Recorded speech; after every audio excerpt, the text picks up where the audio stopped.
नमस्कार दोस्तों, हम पुनः उपस्थित हैं 23 अप्रैल के डेली करंट अफेयर्स के साथ। आज का जो पहला प्रश्न है वो कोकिंग कोयले से संबंधित है। कोकिंग कोयला को लेकर चर्चा की गई, जिसमें कहा गया है कि 58 मिलियन टन कोकिंग कोयला हमने आयात किया है। कोकिंग कोयला को लेकर थोड़ी सी बात आपको ये समझनी है कि कोकिंग कोयले में कार्बन की मात्रा काफ़ी अधिक रहती है, और दूसरी बात इसमें इसका एक विशिष्ट गुण होता है कि ये गर्म करने पर कोमल हो जाता है और ठंडा करने पर ये ठोस रूप धारण कर लेता है। तो कोकिंग कोयले से संबंधित आपको जानकारी ध्यान रखनी है। दूसरा प्रश्न जो हमने शामिल किया है वो शामिल किया है नलिन प्रभात जी को लेकर। नलिन प्रभात जी एनएसजी के प्रमुख बने हैं। नलिन प्रभात एनएसजी के प्रमुख बने हैं। नलिन प्रभात को आपको ध्यान रखना है। नलिन प्रभात एनएसजी के प्रमुख बने हैं। एनएसजी नेशनल सिक्योरिटी गार्ड, और इसकी स्थापना 1984 में हुई थी। 1986 में इसे अधिनियमित किया गया था, और एक अधिनियम के माध्यम से यह स्थापित की गई एक संस्था है जो कहीं ना कहीं थल सेना और केंद्रीय पुलिस सेवा के अंतर्गत कार्य करती है। एनएसजी, इसे कमांडो को ब्लैक कमांडो भी कहा जाता है, जिसमें थल सेना के विभिन्न जो इसमें सीएपीएफ जो होता है, सेंट्रल आर्म पुलिस फोर्स, उसके विभिन्न जो फोर्सेस है उसके जवान इसमें डिप्लॉय किए जाते हैं। आतंकवाद विरोधी और आतंकवाद निरोधक दस्ते के रूप में एनएसजी अक्सर काम किया करता है। तो एक महत्वपूर्ण ऑर्गेनाइजेशन है एनएसजी, नेशनल सिक्योरिटी गार्ड, और उसके चीफ अपॉइंट हुए हैं नलिन प्रभात। आपको ध्यान रखना है।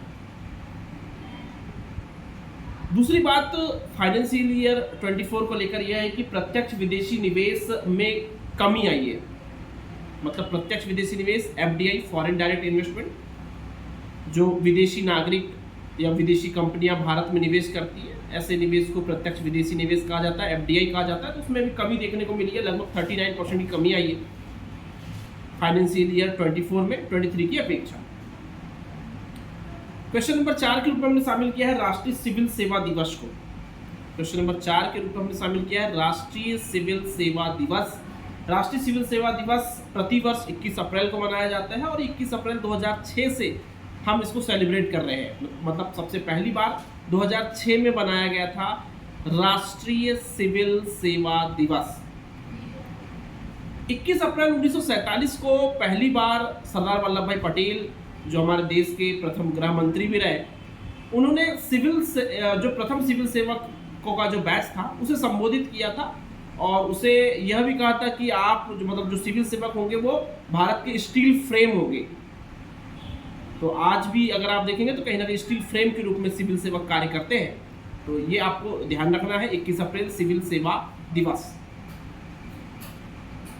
अगला क्वेश्चन है महावीर जयंती से रिलेटेड है कि भगवान महावीर का 2550वां मतलब 2550वां निर्वाण महोत्सव नई दिल्ली में प्रारंभ हुआ है, और 21 अप्रैल को महावीर जयंती थी। और महावीर जयंती को लेकर यदि मैं बात करूं तो महावीर स्वामी जो है वो जैन धर्म के 24वें तीर्थंकर रहे हैं, और जैन धर्म के प्रवर्तक भी इन्हें कहा जाता है। सत्य, अहिंसा, अस्तेय, अपरिग्रह और ब्रह्मचर्य जैसे पंचशील सिद्धांतों को इन्होंने मानव जीवन के लिए बताया है। तो शांति के लिए एक महत्वपूर्ण धर्म और उससे महत्वपूर्ण रिलेटेड पर्सन है भगवान महावीर स्वामी। इसके बाद क्वेश्चन नंबर 6 के रूप में शामिल किया था अभ्यास पूर्वी लहर को।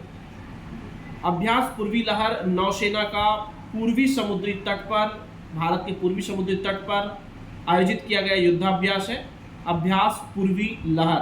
तो आपको यह भी ध्यान रखना है, अभ्यास पूर्वी लहर नौसेना का अभ्यास है जो भारत के पूर्वी तट पर आयोजित किया गया। पूर्वी तट का मतलब ये समझ लीजिए बंगाल की खाड़ी वाला जो भाग है, आंध्र प्रदेश, उड़ीसा, ये वाला जो भाग, तेलंगाना, तमिलनाडु, ये वाला जो भाग लगता है ये पूर्वी तट है, पूर्वी भाग है। और पश्चिमी भाग गुजरात, मुंबई, महाराष्ट्र, कर्नाटका, ये वाला जो तट है ये इसको पश्चिमी तट कहा जाता है। तो ये थोड़ा सा आप ध्यान रख सकते हैं।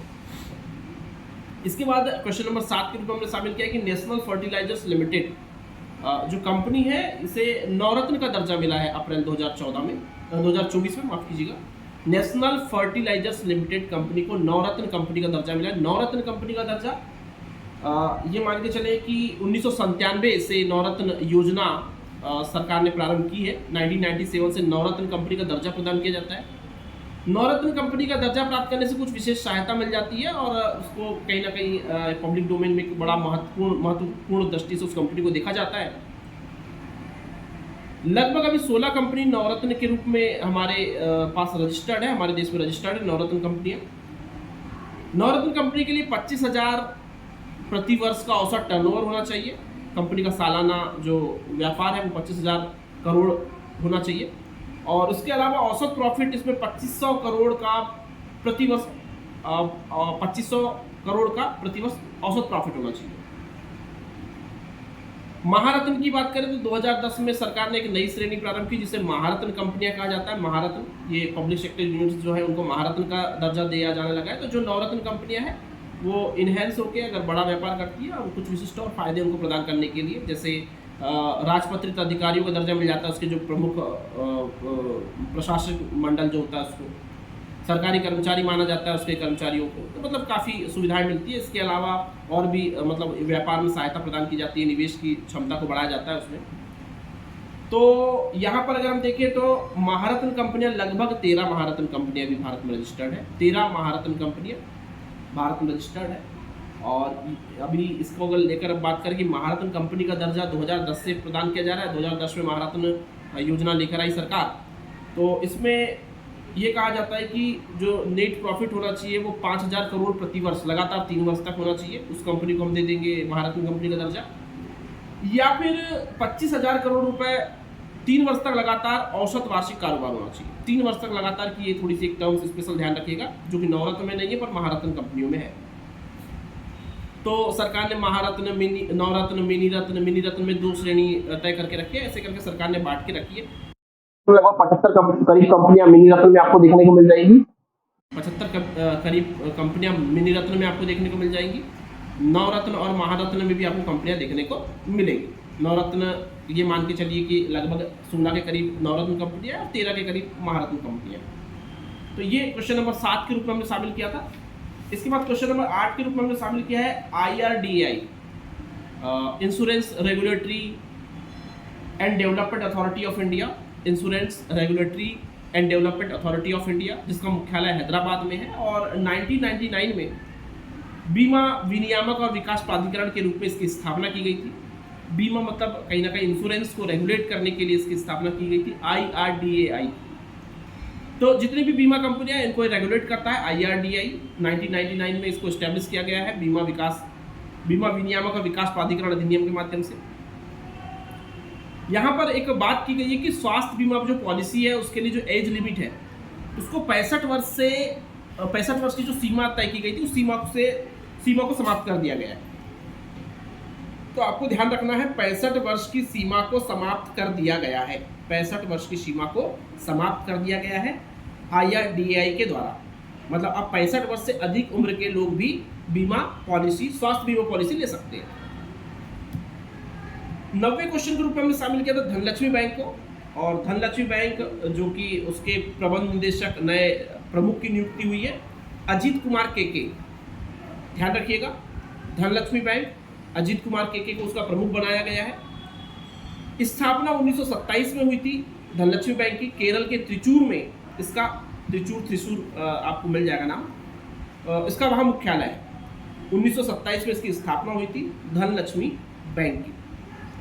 10वां क्वेश्चन हम लोगों ने शामिल किया है क्लाउडेड टाइगर कैट। जो बिग कैट फैमिली है जैसे टाइगर, बाघ, तेंदुआ, है ना, शेर, चीता, इस प्रकार के जो बिग कैट फैमिली है, उस बिग कैट फैमिली में एक क्लाउडेड टाइगर कैट खोजा गया है ब्राजील के वर्सावन में। ये एक नई प्रजाति खोजी गई है।